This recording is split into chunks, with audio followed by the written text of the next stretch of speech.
민수기 10장 9절 10절 말씀. 민수기 10장 9절 10절 2절 말씀입니다. 다 함께 읽도록 하겠습니다. 시작.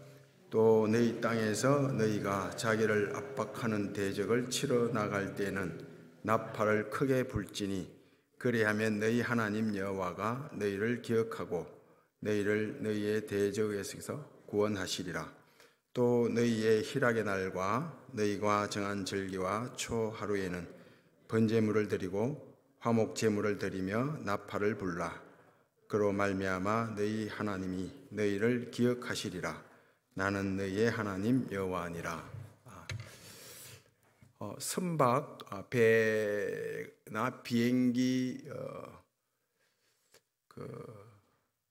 보면 탑승이나 승선 하게 되면 제일 먼저 나오는 게 선박이나 배가 비행기가 재난 당했을 때 대처하는 요령, 대응을 어떻게 해야 되냐가 나오는데, 먼저 산소 마스크를 쓰든지 구명조끼를 입든지, 그리고 난 다음에 옆에 있는 노약자나 어린아이를 구조하라 이렇게 되어 있습니다. 먼저는 자기 자신의 생존을 위해서 산소 마스크를 쓰고 구명조끼를 끼도록 되어 있습니다. 내가 생존하지 않고 산소 마스크를 끼지 않고 구명조끼를 착용하지 않은 상태에서 노약자 어린아이들을 구원하려고 하면 같이 죽게 되는 거죠. 그래서 먼저 생존하고 난 다음에 그 다음에 구조하라, 그렇게 되어 있습니다. 성경은 재난에 대한 교과서입니다. 재난과 재앙에 대한 교과서입니다. 그래서 언제나 처음부터 끝까지 무엇을 말씀하는가 하면 생존이 먼저다. 생존한 다음에 생산하라, 이렇게 되어 있습니다. 창세기 1장에 사람을 만드시고 하나님께서 제일 먼저 하신 말씀이 바로 이 생존과 생산에 관한 말씀이거든요. 하나님께서 복을 주시며 이르시되 생육하고 번성하고 땅에 충만하라, 이렇게 말씀합니다. 땅을 다스리고 땅을 정복하라. 하나님이 주신 복으로 먼저 내가 생존하고 그 이후에 생육하고 번성하고 땅에 충만케 되고 땅을 다스리고 땅을 정복하는 것, 이건 생산이죠. 생산입니다. 주 예수를 믿으라. 그리하면 너와 내 집이 구원을 받으리라.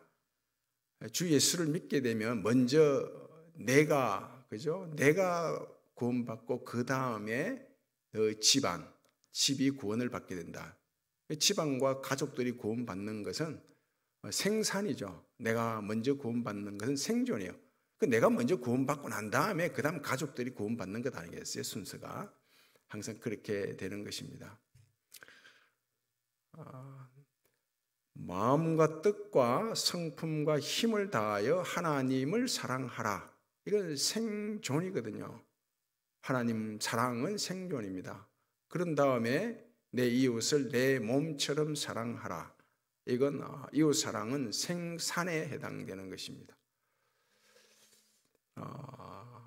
이 생존은 하나님의 사랑이죠. 이 하나님의 사랑은 마치 부모와 자식 간의 사랑입니다.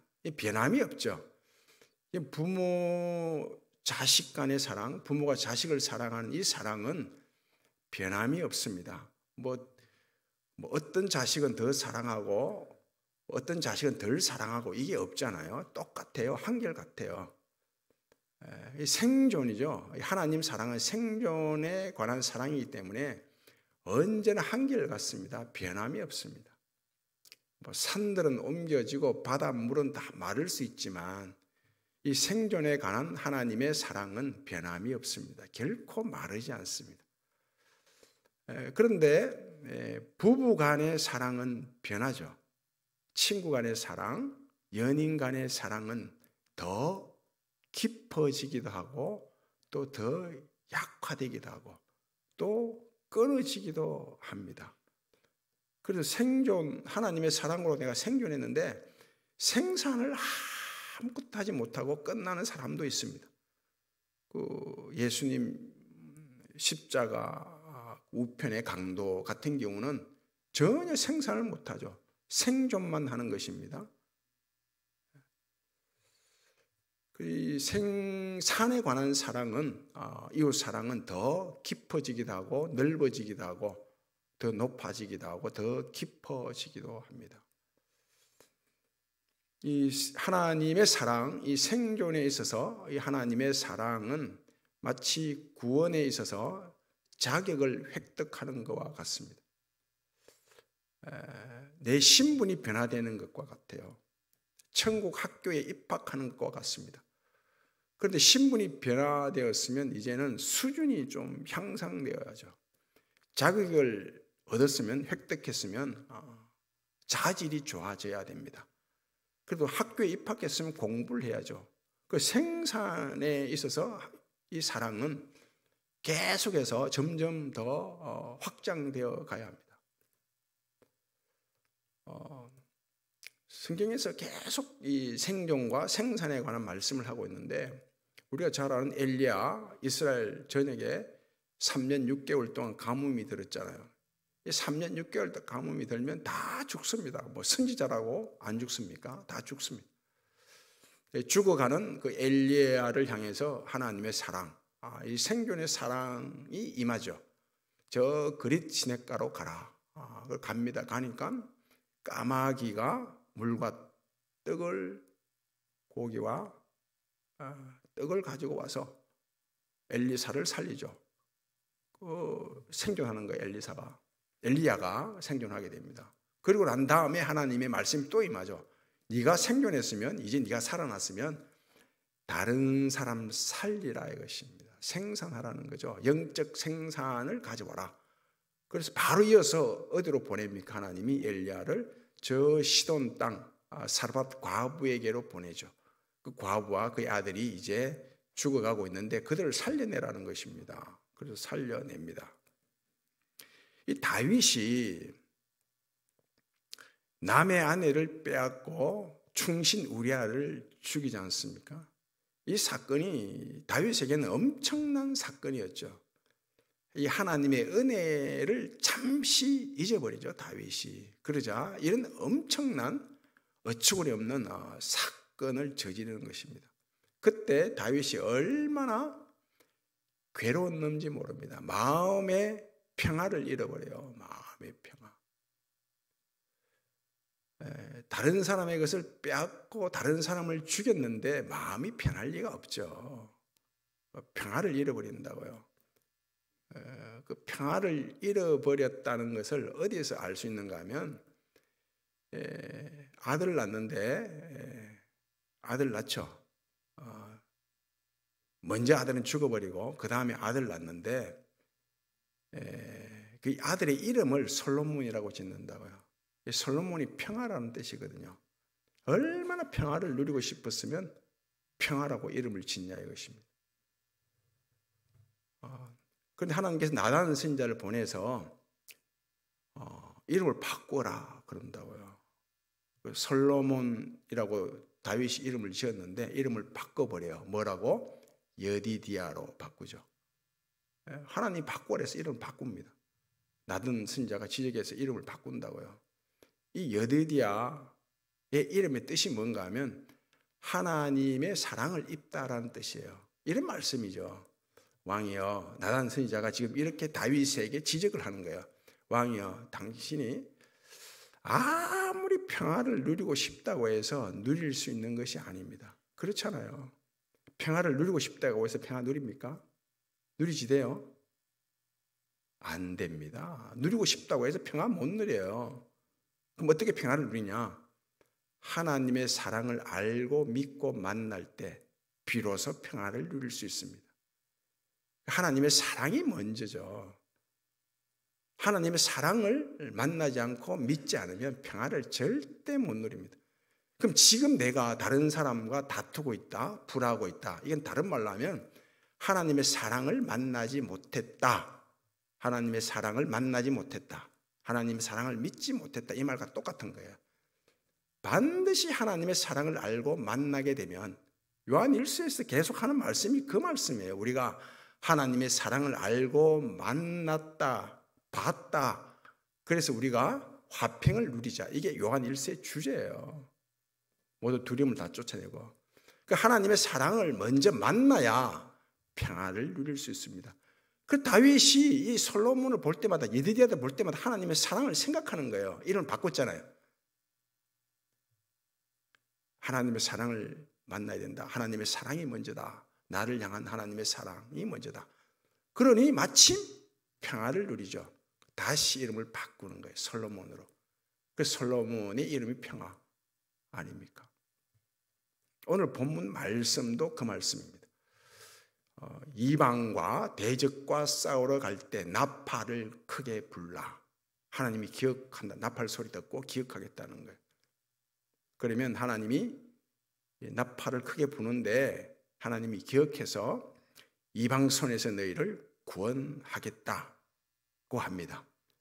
그 바로 이어서 10절 말씀이죠. 10절 말씀에서 너희가 나팔을 불 뿐만 아니라 번제를 드려야 된다고 하죠. 번제. 그리고 이어서 화목제를 드려야 된다고 합니다. 번제가 어떤 제사입니까? 번제는 생명의 제사예요. 나의 생명, 내가 가지고 있는 최상의 것, 그게 생명 아닙니까? 최상의 것을 하나님께 드려서 하나님으로부터 생명을 다시 받는 제사가 번제예요.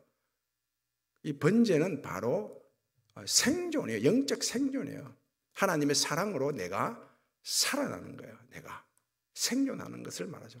그 이어서 화목제를 드리라고 합니다. 화목제는 이웃과 나눔의 제사죠. 나눔의 제사예요. 이웃과. 그래서 화목제를 드릴 때는 소, 양, 소가 있으면 소 드리고 소 없으면 염소, 염소 없으면 양. 그런데 화목제물로는 가루, 밀가루를 드리지 못합니다. 그리고 새를 드리지 못해요. 번제물로는 새를 드릴 수 있는데 새가 우리 집안의 최고의 가치다. 그러면 새를 드리면 되는 거예요. 그런데 화목제물로는 새를 못 드립니다. 새. 소가 없으면, 양이 없으면, 염소가 없으면 못 드리는 거예요. 화목제물은. 그 화목제물은 아무나 못 드린다고요. 그 소나 양이나 염소 큰 게 있어야 드립니다. 왜요? 그럼 새 잡아갖고 나눌 게 있나요? 없나요? 새 가지고 나눌 게 있습니까? 없어요? 없죠. 없어요. 뭐 밀가루 가지고 나눌 게 뭐가 있습니까? 없다고요. 그 소를 잡아서 화목제물, 이웃과 나눔의 제사를 드리는데 소 잡았어요, 소. 근데 소 잡았으면 소 몇 건 나와요? 그 몇 건 보통 한 500건 나오냐 안 해요? 소 500건 더 나오나? 잘 모르겠네. 하여튼 엄청 많이 나오죠. 그런데 소 잡았어요. 그날 내가 먹을 수 있는 양이 어느 정도 돼요? 한 건 이상 못 먹죠. 한 건 이상 못 먹습니다. 그 나머지는 어떻게 해요? 다 나누어야 되는 거예요. 레위기서 7장 15절 말씀 보면 이런 말씀이 있습니다. 하나님 말씀이 얼마나 기가 막힌지 절대 몸 빠져나가도록 우리로 하여금 딱 얽어맨다고요. 소를 잡았어요.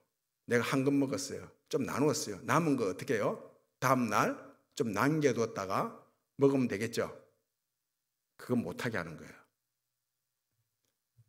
절대 화목제물은 다음 날까지 남겨둬서는 안 된다. 하나님 못 박아버립니다. 그러면 어떻게 해요? 그날 다 나눠야 되죠. 남김없이 다 나눠야 돼요.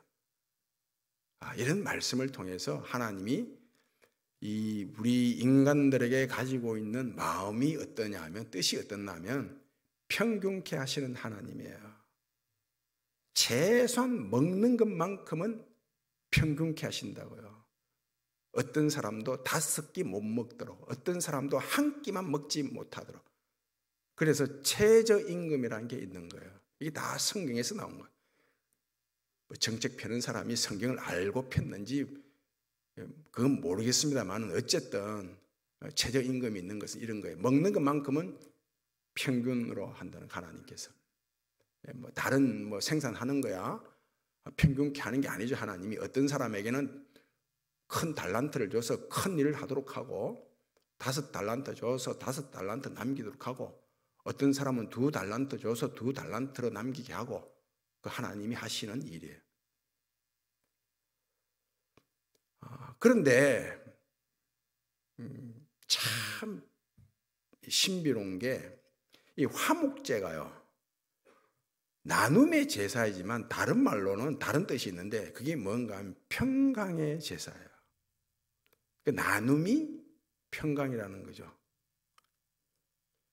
단순히 대적과 싸워서 이기는 것이 목적이면 번제를 드리고 그 다음에 화목제를 드리지 말고 소제를 드려야 되는 거예요. 소제. 그 소제는 큰 재물이 필요 없거든요. 소가 필요 없어요. 가루로 드릴 수 있다고요. 새로 드릴 수 있고. 이방과 전쟁에서 싸워서 이기는 것이 목적이 아니라는 거예요. 그 화목제가 나눔의 제사이고 평강의 제사인데 평화를 누리는 것이 먼저라는 본질이라는 거예요. 목적이고. 그럼 이방과 싸워서 이기는 게 좋아요? 아니면 싸우지 않고 평화를 누리는 게 좋습니까? 싸워서 이기는 게 좋아요? 저 꼴 보기 싫은 인간 싸워서 내가 뭉개버려야 되겠다. 이게 좋습니까? 아니죠. 싸우면요 나도 다쳐요. 이기더라도 다쳐요. 이게 쉽게 말하면 이게 잘 실감하지 못하는 것 같은데 암 걸려서 낫는 게 나아요? 암 걸리는 게 나아요? 안 걸리는 게 낫죠. 이거예요. 성경이 말씀하는 거는. 그래서 이런 말씀들이 있는 거예요. 항상 이방과 싸우는데 하나님 이기도록 하시는데 그 안에는 싸우지 않고 평화를 누리는 것이 하나님의 뜻이고 마음이라는 겁니다. 그래서 신약의 성경을 보면 이렇게 말씀한다고요. 다른 사람 집에 갈 때 뭘 빌라고 해요? 평안을 빌려고 하죠. 평안을 먼저 빌라. 네가 빈 평안이 그 사람이 받을 만하면 그 사람이 평안을 누리고 그 사람이 받을 만하지 못하면 못 받으면 그 네가 빈 평안이 내게 돌아온다. 그 하나님의 법칙은 축복의 법칙은 메아리의 법칙, 부메랑의 법칙이 적용되죠. 내가 복을 빌었어요. 저 사람에게. 저 사람이 받으면 저 사람이 복 있는 사람이 돼요. 그럼 저 사람이 복 있는 사람이 되었는데 저 복 있는 사람이 나에게 해코지 할까요? 안 할까요? 안 하죠. 복 있는 사람은 절대 다른 사람 해코지 안 해요. 복이 없기 때문에 다른 사람 핥힌다고요. 틀림없어요 이건. 복을 빌었는데 복 있는 사람이 안 돼요. 복을 못 받아요. 그럼 빈 복이 메아리가 되고 내게 돌아온다고요. 그 내가 복을 받는 거예요. 그래서 이웃을 위해서 복을 빈다는 것은 이 꽃놀이패라고 하죠. 이래도 복이고 저래도 복이 되는 거예요. 또 로마서 가면 이런 말씀을 하고 있죠. 원수를 저주하지 말고 그들을 위해서 축복하고 기도하라 그러죠. 하나님께 맡겨버리고. 바로 그런 뜻이죠. 그 원수를 위해서 기도하고 축복을 했는데 복을 빌었는데 원수가 복 있는 사람이 된 거예요. 그럼 더 이상 그 사람은 내게 원수가 아니에요. 나를 해코지하지 않는다고요. 나를 핥히잖아요. 그런데 복을 못 받아요. 그 사람이. 그러면 그 빈 복이 내게 돌아오는 거죠. 이래도 복을 받고 저래도 복을 받는 거예요. 성경은 이것을 말씀합니다. 언제나 생존과 생산, 하나님의 복으로 먼저 하나님의 사랑으로 내가 생존하고 그 다음에 이웃을 위해서 생산하라 이렇게 말씀합니다. 늘 하나님 앞에 번제를 드리시고 하나님과 생명의 만남을 가지시고 그 만남을 통해서 화목제사, 나눔의 제사, 평강의 제사를 드리는 그런 은혜가 있기를 바랍니다. 아버지 하나님 감사합니다. 늘 하나님께서 우리에게 먼저 하나님이 복을 주시고 그 복으로 영적 생존, 내 생존이 튼튼하고 건강하고 아름다워져서 이웃을 향하여 또 복을 나누는 영적 생산을 가져오는, 복된 생산을 가져오는, 이런 식으로 하나님 우리를 다루시고 우리를 인도하시고 가르쳐서 우리를 통해서 하나님의 구원이 아름답게 확장되게 하십니다. 이런 믿음 가지고 하루하루 살아가는 저희들 되게 해 주옵소서. 예수님 이름으로 기도하옵나이다.